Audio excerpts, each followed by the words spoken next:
Now that EA College Football 25 is finally confirmed for this summer, let's start looking ahead to our favorite mode, Dynasty. What up, boys? This video today is to put some teams on the radar that you might have not thought about for your Dynasty Year 1. Dynasty Mode is the staple mode for EA College Football, and it's always been the staple mode for the NCAA football games of the past if you have never played them in the past. Dynasty Mode is where you can take over a program and as an OC, a DC, or a head coach. But today I'm hoping to cover some low-key teams that you probably haven't thought about. We all know the best teams in the game. I'm not here to cover the best teams. Just read an article on ESPN or watch one podcast. You'll know who the best teams are. They're talked about all the time. We've narrowed it down to about 5 teams that I think you could be pretty confident that you could possibly go to the college football playoff and go for the natty year 1. And before we get started, guys, this list is a little bit skewed more towards offensive teams because, you know, I like to play offense. If you like to play defense as a DC, you're a real big diehard. And I mad respect. I just get a little bored when I'm just playing defensive coordinator. At number 5, we have SMU. The Pony Express is back. For those that aren't sports nerds, and probably people my age and younger that don't know, SMU at one point in time used to be one of the most dominant programs in the country. You're probably asking, who? Southern Methodist University. It's in Texas. If you haven't seen the documentary of 30 for 30, the Pony XS, look it up. Great 30 for 30, great documentary. It basically details Eric Dickerson and Craig James just dominating the backfield for SMU and leading it to being one of the most dominant teams in the nation. But guess what? For those OGs, they're finally back. They got a quarterback in Preston Stone who led one of the most prolific offenses last year. Yes, it was in the AAC. We get it. They were 11-3, 8-0 in conference. They're also returning their running back Jalen Knighton and 4 offensive linemen. If all those guys sign their NIL deals, they'll be in the game with their actual name and likeness. So that said, guys, is one of the programs finally back? SMU could finally be back. I cannot wait to see them. Preston Stone, Jalen Knighton, 4 offensive linemen, just running the ball up and down the field. This could be an exciting team. If it's not on your radar, it finally is now. Their unis are kind of sick. The Mustangs on the side, guys, look it up. SMU, number 5. And before we jump into number 4, fellas, let me give you some honorable mentions. They just missed my list. I didn't have a lot of research on them. Maybe that's why I didn't put them in the list. But Arkansas is one of the teams that I'm kind of excited for. If you're a Razorbacks fan, you guys got Bobby Petrino, who, and you're probably wondering, who was that guy that's always got the memes that literally got, like, in an accident? He was at a press conference one time. He was also the coach of one of the best football players of all time as well, Lamar Jackson. Big trust. Woo woo. Lamar Jackson in the flesh. Yes, sir. And honestly, he's got an absolute dog in Tyler Green, and that's about the extent that I know. I just know he's a great offensive mind. Him matched with Tyler Green's skill set, I think it's just a match made in heaven. I don't know how well that's going to do in the SEC, but I'm excited to see how it goes. And then the other one, guys, it's another offensive skewed coach. It's UCF, University of Central Florida, Gus Malzahn, one of my favorite OCs and head coaches out there. Great offensive mind. For those that don't know, he was the OC of Cam Newton, who probably had arguably one of the greatest college football seasons out there with Joe Burrow, Tim Tebow. You know, it's up there. It's up there. So Gus Malzahn's now got a little bit of a bigger quarterback. This guy's huge. I'm not saying he's gonna be a Cam Newton, but he is 6'4", 240 something. KJ Jefferson. Gus Malzahn could build something with a great quarterback that fits his system. They want to get on the college football playoff. Gus Malzahn wants to come back to the top. I love him wearing his vest, and when he does the boom every time he scores, I mean, can't beat it. Here comes the when I'm coming like.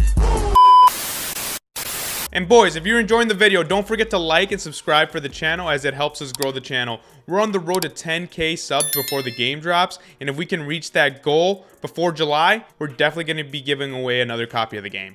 So make sure you're subscribed to the channel, smash that like button, boys. If this video gets 500 likes, we'll be dropping a brand new video detailing the new teams coming to the game. If you guys want to see that, make sure you smash that like button. I'll be doing a lot of research and making sure you guys got the 411 on the newest teams coming to the game. And don't forget to comment down below, what's your low-key team that you like to play with in the game? Maybe a team that not a lot of people play. Maybe it's not your alma mater or your home state, but just a team that you love to grind with. That said, enjoy the rest of the video. Number 4, I think it's a little bit on everyone's radar, but Nebraska. Scott Frost could very well still be their head coach. For those that don't know, I was just looking this stat up the other day. 21 of Scott Frost's 31 losses came by less than a possession.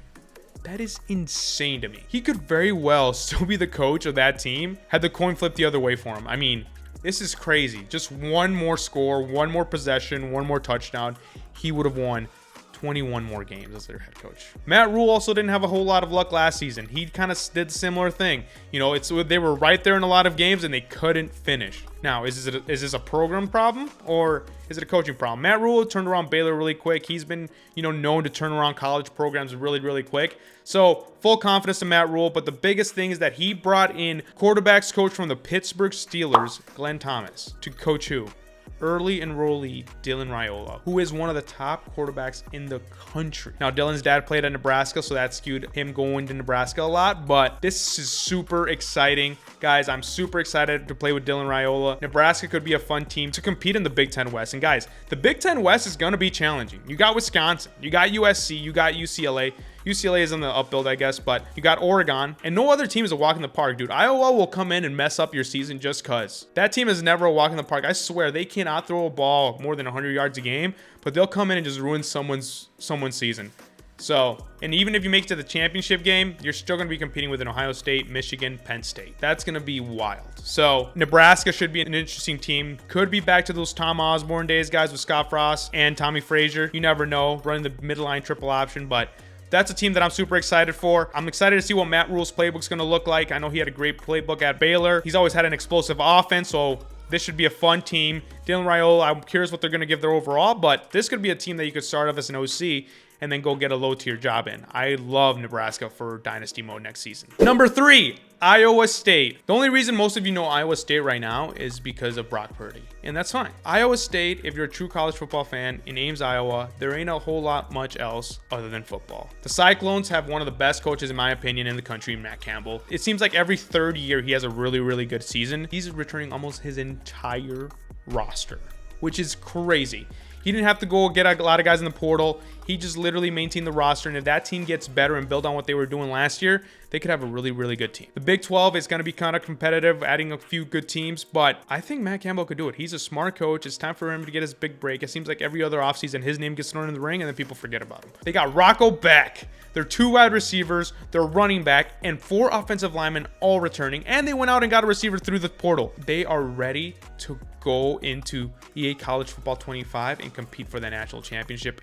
And with the right coach, I think they can do it. That should be a great place to try to rebuild your dynasty and try to win that natty year 1 with a low-key team. Number 2, Boise State. The blue field is back. Broncos country. Different kind of Broncos country, but yes. I think we all felt bad during the BCS era when Boise State was always finishing number 3. They were right there, but we knew if they got put in the national championship, they wouldn't compete. Kellen Moore, one of the most offensively gifted coaches out there, used to be their quarterback. And my favorite football game that I've ever seen in college was the 2007 Tostitos Fiesta Bowl. Honestly, Chris Peterson, who used to be the coach at Washington, who's now I think on Fox, pulled out all the stops. He did the 18-yard hook and ladder that you saw on Friday Night Lights. He did the Statue of Liberty. He pulled it all out in that game against Oklahoma, who was the heavily favored team, Adrian Peterson's Oklahoma. So Boise is always going to have a soft spot in my heart. Their blue field's one of my favorite things, and now they added one of my favorite college football players to their roster.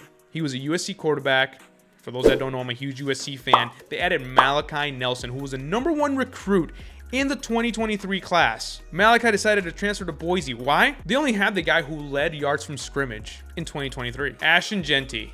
He had over 1,300 yards and 14 touchdowns last season, both on the ground and receiving. He was an absolute threat. He was the #2 receiver on the team, and he was a running back. The fact that they were 5-5, fired their head coach, and Spencer Danielson took over and still led them to a Mountain West championship was crazy. Super excited for Boise State. Super excited to play on that blue field. I'm excited to see what they rate Malachi Nelson at. Another great quarterback that they're going to have on the team. Like I said, this video is a little skewed towards the offense. So, I don't know.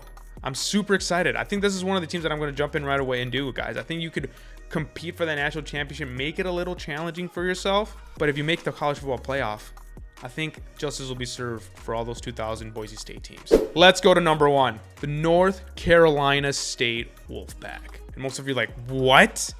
Yeah, there's only been 2 teams in the ACC that have finished above 500 in the past 3 seasons. And one of them is North Carolina State. Dave Doran, their head football coach, is actually building a hell of a program down there. It's one of the most exciting things that they got going on. They went out and got Coastal Carolina's quarterback who's been playing forever. Dude's got over 10,000 yards. They went and got him. I don't know how he's allowed to still play, but Grayson McCall is an absolute dog. They're also returning all ACC wide receiver Kevin Concepcion, along with 4 offensive linemen. Guys, NC State is low-key probably a top 3 ACC program. If you want to challenge yourself a little bit, you want to do it with a low-key team not a lot of people are using, the Wolfpack is probably the team for you. Maybe just scratch into the college football playoff and win every single game until you win that natty. This list goes to show you how excited I am for the game. There is going to be a ton more teams. Does not factor in all the small teams that you got to do if you're really an OG, like the Kent State, the James Madisons of the world, the Coastal Carolinas that I just talked about, the Kennesaw States. This game's got so many possibilities, so many teams you could use, so many opportunities, not only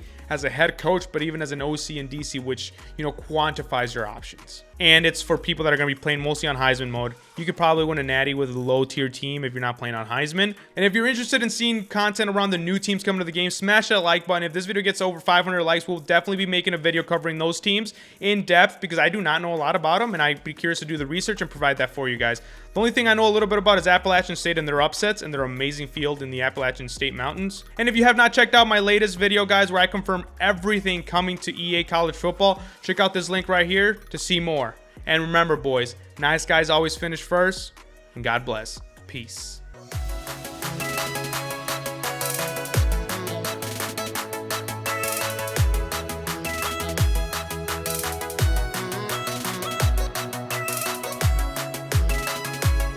Trust.